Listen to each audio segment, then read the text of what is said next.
We are live on Justin Paul's Sports. It is Sunday night. Who is excited for some UFL football? Week 2 is in the books. So we go through a little bit of the betting trends, and there has just been a monstrous overload on the unders. I haven't really gotten a feel for totals for the first 2 weeks in a spring league. You're still kind of feeling out the rosters. There's not a lot of rollover like there is in the NFL, so you have to be a little bit mindful about who is taking who, what the matchups are, who the quarterbacks are, and the play types. I've noticed there's been tons of empty sets, tons of them, which is NFL-type offenses. You see a lot of that in college. There is a tremendous NFL. It almost feels like 1A football. I can tell the quality has gone up. Compared to last season. The points may not be as high, and the points kind of lead me to how we gamble on the UFL.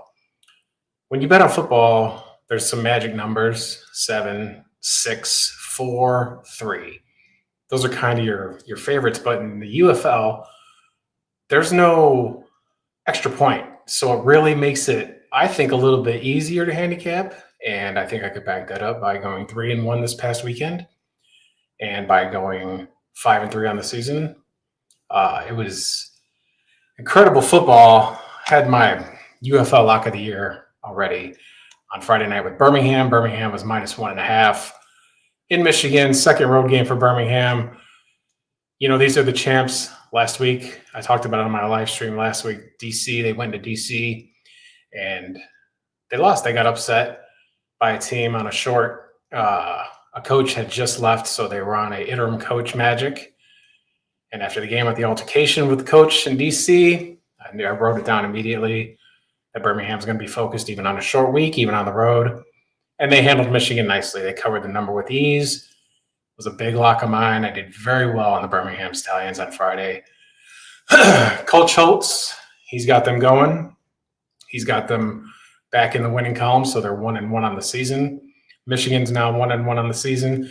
They look pretty solid too. They did look solid. I just don't think that they matched up with Birmingham on the defensive side of the football. Does seem to be a lot of struggling running the football in the first half. Man, I've seen a lot of negative plays. And negative plays on first downs, those will absolutely kill you. There is a strategy to how you go about calling your plays. If you really want to get an intricacy of football, no matter the level, what high school, collegiate, all the way to the top in the NFL, what you want to see is what is your team calling on second down? Not necessarily first down, on second down. Because second down leads to that inevitable third down, which we all know. And third down play calling is a lot easier to predict than second down. If you got that 2nd and 1, nearly every football team, they're going to take a shot. Playbook's wide open. But I always like to see how they measure themselves if it's second down. Is it 2nd and 13? 2nd and 6? What are they going to do? Are they going to play it conservative and play for better field position for the punt? Because teams do it. Or do they get aggressive like you see with the Detroit Lions and just don't care and just keep going and the result be damned? And that could be rewarding too, depending on the strength of your football team, depending on the strength of your coaching and how much you trust your defense. If you do that inside on your own side of the field, you better be right. That's all there is to that. But yeah, it was a great game on Friday. I was very happy with that result. And then Saturday, we had Memphis at DC. And again, I go back to week 1 with DC kind of showing their rear end a little bit, trying to, the coach saying that, oh, you thought I was a doorman. Like they got ready for that first week, but can they carry the energy over to week 2? That's always a tell because it's easy to rally 1 week at a time. But once you get that satisfying win, it is hard to maintain success, right? And we see that the great ones are able to sustain success no matter whether they win these huge emotional games or whether it's a letdown and you're able to pick yourself up.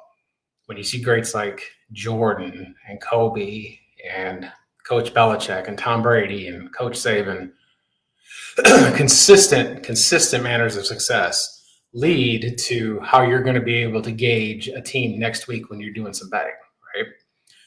And personally, I thought that DC would fall back. And I thought 7.5 points, based on how we score points in the UFL, was pretty aggressive. And I did not like DC to cover that spread. I thought they might lose the game outright. I didn't sprinkle the money line here. And what that means for amateur gamblers is if you're on the side of a dog and you think the dog's going to win outright, and your unit, let's say one unit for you is $100, you sprinkle a little 20 on just the money line because the payoff's a lot nicer. And things like that are things that I can teach you on this channel. These are things that, as gamblers, that we can learn to make money. And that is the whole business of gambling. Do not be fooled. We are here to gamble. We are here to win. We are not here to play second. We are not here to lose bets. And we understand the risks that go involved with gambling. And that's why you're tuning in. You want to know who winners are. And I am here to provide you winners. It's that simple. But Memphis did go ahead and played a really tight game. They had a lead late. Once Memphis went up, they went up 6 at one point. I really liked them. I felt pretty comfortable to late in the fourth quarter, but you never fully relax in betting. That's bad luck.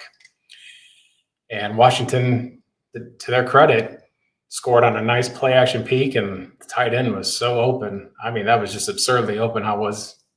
And Memphis did not win the football game, but they covered that 7.5 with ease. It's a 5-point win. So we're 2-0 on the week going into today and the Sunday morning game. Again, reactionary to last week. Last week, Arlington looked really good. They went out there and dominated. They knew what they were doing, and Houston looked rotten. They came and started the season really lousy. Their coach was getting a lot of heat, and it's a short travel, between Dallas and Houston, so you're not really having to worry about those kinds of things. But Houston does have a quarterback problem. And usually you don't see repeat performances of poor quarterback play, but we did here. And it was a sweat bet for a little bit there. But Houston, the Roughnecks defense, really held in tight. They were absolutely keeping Arlington at arm's length. They were creating turnovers. Both teams were stuffing the run. It was a really good defensive football game. There were a couple big hits, and to the UFL's credit, a safety came across and just leveled one of their receivers. There was no flag thrown, and that's how you're supposed to play football. It's a game for men. It's not a game for those that don't want to play, be physical, and be tough. And many people, want to say player safety, and I agree with that. To an extent, there is some player safety, but it's also football. And I've noticed a lack of penalties in the league, and it does make the games much better to watch.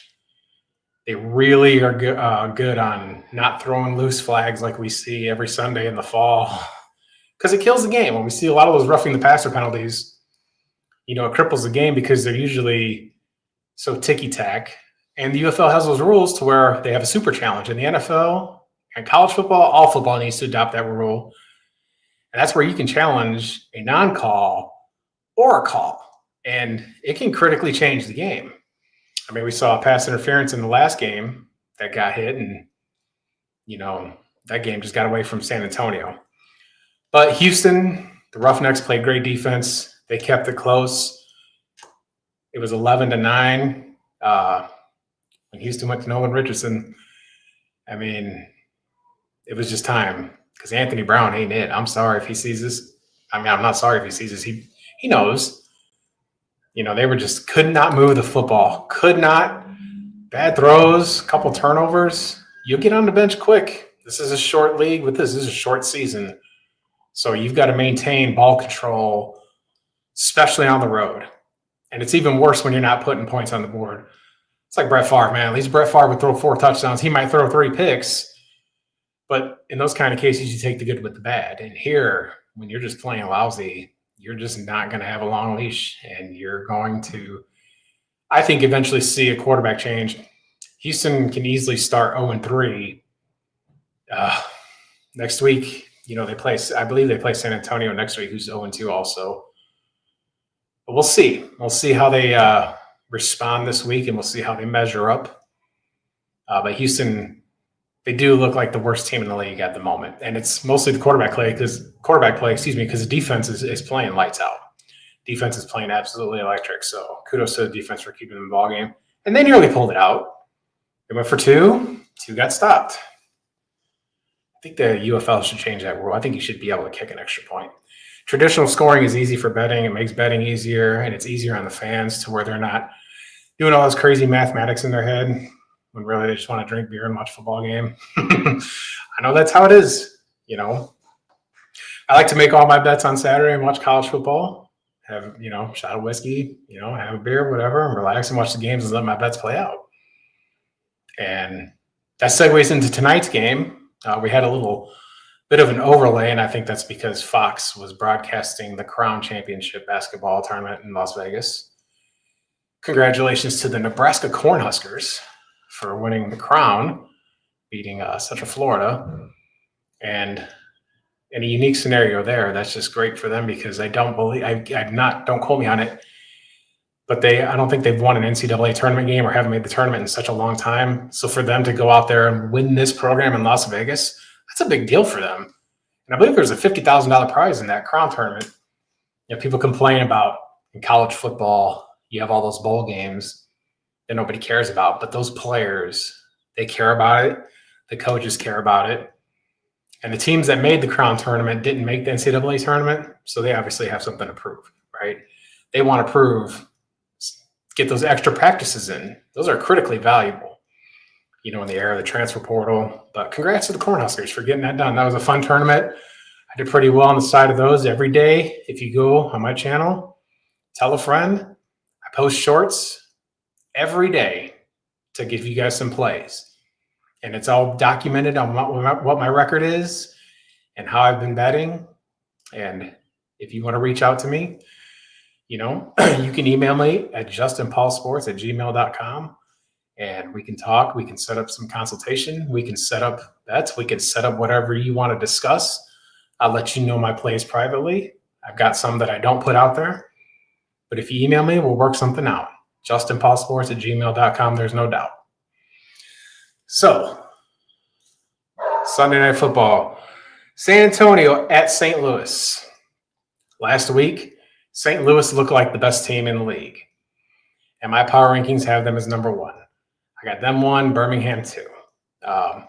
St. Louis has Mark Colombo, the Chicago Bears, is their offensive line coach. They had a little interview with him. He was a big man from Boston College. He was a beast on the tackle there. I think during the Bears Super Bowl run, very good football player. He was out there coaching those guys up very serious. Like, I love to see that. And Coach Becht for the Battlehawks, this is his 3rd season there. He's got a winning record. Birmingham has been getting in their way in the playoffs, but feels like St. Louis is the team to beat. They feel like the favorites to win it all. Gambling note aside, because I am under, you know, full disclosure for those who don't know me, an Alabama Crimson Tide fan. And when they release these teams, I went with the team in Alabama because they don't have one where I live. So I want the Stallions to win. It was nice to see them three-peat, but I do think that St. Louis is truly going to give them a run for their money. It's going to be when those two play, it's definitely worth watching. You're going to see good quarterback play. Manny Wilkins, St. Louis, has totally emulated Aaron Rodgers. In fact, he's got the same cadence. That green 19, blue 58. He's trying to draw the defense off sides. I took San Antonio and the points in this game. 7.5 again. Doesn't feel like your regular football number. In UFL, it's 6 points. Conversions are hard. They seem to go for 2. Teams seem to go for 2 at a high frequency. And with that being said, I'm just going to stick with my 7.5 points on this one. But, man, they could not be stopped. St. Louis just moved the ball at will, made some plays downfield. They were able to run the ball with Kalen Ballage. They were just gouging them all night long. Second half, San Antonio comes out, and they're just making dumb mistakes. They did score a touchdown. You know, they got on the board, and then Kellen Mond throws a pick. It's almost like the pressure was a little bit too much, and San Antonio starts half 0-2. And that record, I think that they're the most mid team that's in the league. They do need better quarterback play from Kellen Mond. He has to be more decisive. These quarterbacks on these teams that are struggling right now, they can't be taking sacks. They can't be taking sacks on fourth down when it's late in the game. Can't do it. Cannot do that and be a productive team. It's just impossible. So you want to assess from week to week, how are your quarterbacks playing? How are they going to do the next week? What's the situation? This isn't a channel for mild, it can be for newbies, and I'll teach you how to bet accordingly. But I'm letting you know that when I put these picks out there, especially in football, especially with football, that I factor in psychology, I factor in the weather, I factor in the results of last week, injuries, quarterback plays, and I kind of factor in turnovers. Another thing you can do from previous week to week is look at how points were scored.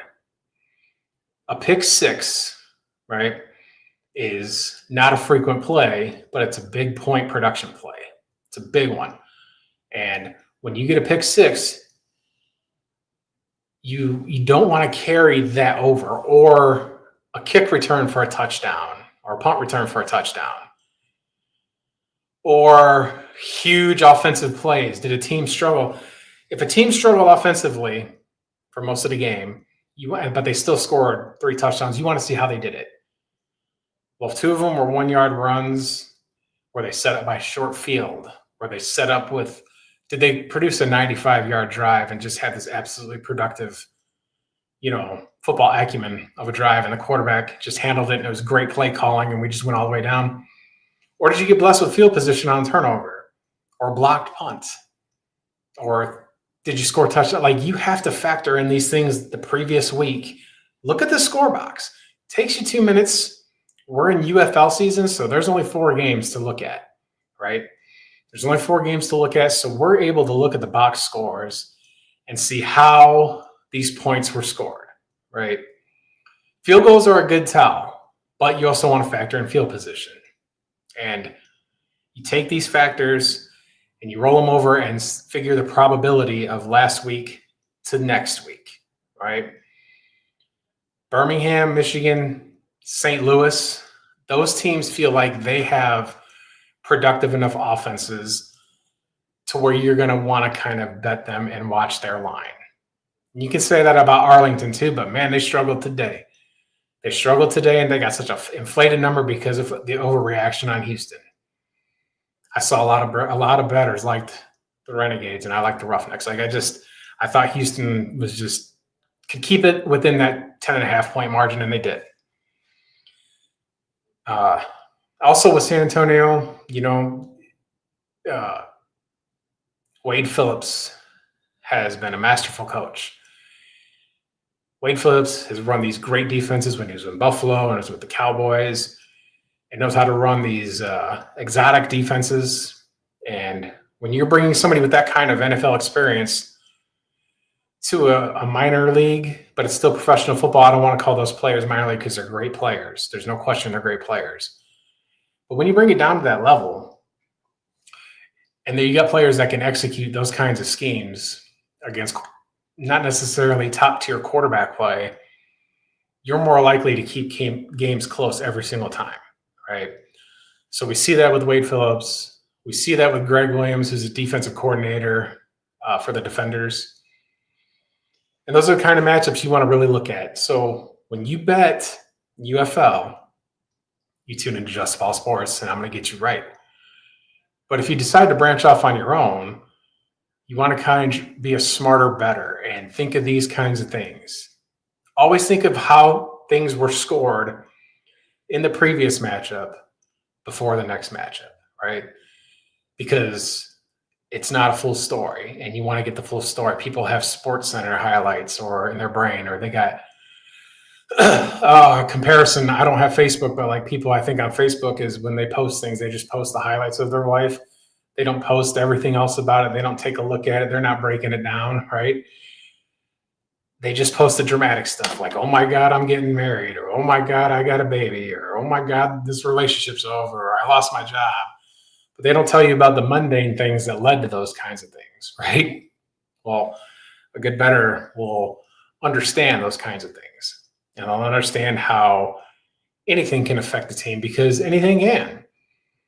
Psychological with the coach. Is there a strain on the team? Is there divided locker rooms? Those kind of things you can latch onto. But more importantly is how they scored. How'd they score? Who'd they beat? Was there an injury? Was there a penalty? Because there are fluke points. Nobody wants to admit that. There's fluke scoring in football. There's fluke scoring in any sport. There's flukes.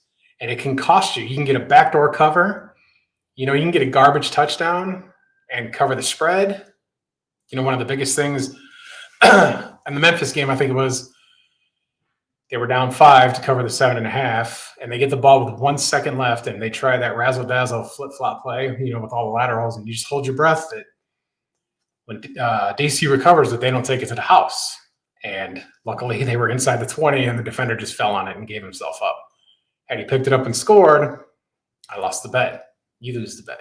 But I didn't lose the bet because I know what I'm doing. I know what I'm doing watching these games. I've had a very successful record with betting.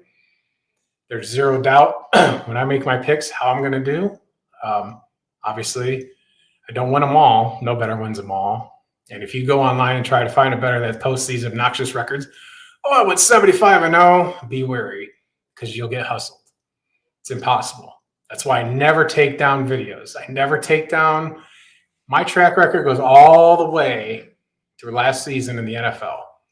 I started this channel last August. Putting up daily picks, mostly football. I do NFL, college football, UFL. I'll do Canadian football, and I'll do college basketball. And during these off times, I might put some pieces up here to where you can see what I'm thinking about, where I'm going, or if you have any questions. Like I said, you want to learn about how to gamble, you want to learn how to pick, you email me, justinpaulsports@gmail.com. We'll set up a consultation. I'll let you know how I feel about games, what my strengths are, what my, big unit plays are, and we will go from there. But this has been an amazing week 2 of UFL football. I'm so glad we have spring ball. We got 4 games next week. I don't have the schedule in front of me, but I do know that the Stallions play Friday night. I believe they play St. Louis on Friday night. So that one will be a banger. Can't wait to see what the line is. In fact, let me just take a look and see if it's posted, just to get some content in here and let you guys know what I'm feeling on it. And I'm just going to go to FanDuel, not an endorsement, but I'm just going to open it up. And give me just a moment here. And, of course, you have to log in. And I do have one person watching. Thank you for viewing my channel. I do appreciate you tuning in. And these streams will be done every Sunday after the UFL game. I'll set them for the evening. And here we go. Let's see, UFL. And these are just odds to win. So let me check these are just future bets. So let me just take a moment here and see if we can find next week's games up here. Okay. So DraftKings has next week's lines up. Let's do a little preview. So next week we got Arlington at Birmingham, so it wasn't St. Louis. So that's the Stallions home opener. Got Birmingham as a 3-point favorite. That's Friday night's game. Saturday, got Houston at Memphis. Memphis is a 3-point favorite. So let's talk about that for a second. So Memphis is a 3-point favorite against the Roughnecks, who I just went into detail about how defensively they were. And remember, this team was a 10.5-point dog. Now they're only a 3-point dog. So even the bookmakers understand how to set these lines. They understand what's going on here. Sunday, San Antonio at Michigan. Michigan -4.5. It's even money on the spreads, -110. Which side you bet there? But we see San Antonio just like they got demoralized today. So let's factor that in next week. Michigan's coming off a loss against Birmingham, and San Antonio is 0-2 going on the road.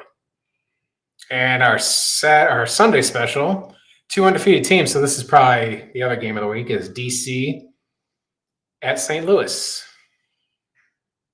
St. Louis 5.5-point favorite. Now, mind you, DC is 2-0, but they barely won their game against Memphis last week. So we're going to look at these lines, see how they kind of adjust. I'm not one to really jump on a line and sharp like that. I think that's kind of foolish. I've always thought that was foolish, even though sharps make big money because they have all their systems in play. When you drop a bet early, somebody can get hurt in practice. Somebody can be a game time scratch. You know, like St. Louis had Hakeem Butler, their best player, their best wideout, missed the game today. They still handle business, but when you got superstars out on your team, you know, they can make a difference in the points that you lay, and points are precious. Don't ever be fooled. If you got a bet that you like, always get as many points as you can. Have that in your favor and win your money. So it's kind of a preview for next week. I'm looking forward to next week's games. The doubleheader on Sunday looks good. But that Saturday game, Houston and Memphis, might be the toughest matchup for our eyes. But Friday's game looks good, and the Sunday night game looks good. Well, Sunday afternoon. So UFL, it's been a success. We've got things going. We're appreciating spring football. March Madness wrapped up. My March Madness plays were Florida and Houston, and both of those hits. Never in doubt with Houston, never in doubt. In fact, a relative of mine before the game had texted me and said, "Oh, I like Duke," and I told them I did not. And after the game, you know, people like to bark at you a little bit friendly. You know, make sure you got memes on hand to give them what they need. But I appreciate you guys. I'm going to wrap this stream up. It's been a half hour in. Thank you for joining me, and we will be making bets. We will be making money. Zero doubt we're going to be making money. We are positive on the air. If you look at my short for the first of the year in January, I made an annual short with my record. I took the time to let you guys know how I did in NFL, way ahead of the spread, college football. We were positive, and that's all you want to be. If you're a 54% winner in betting, you're winning. And don't be discouraged. Don't overbet what you can't afford. Don't ever put yourself in a situation to do harm to yourself when it comes to betting. But we can make some real money, and that's what we do. I take betting very seriously. It's not some casual game for me. It's something that I really look into, and I put my heart into it. And if you email me, again, at justinpaulsports@gmail.com, we will work up something for you, and I will let you know how I feel about games, and we will celebrate because we are going to win. Thank you so much for joining. Y'all have a great week.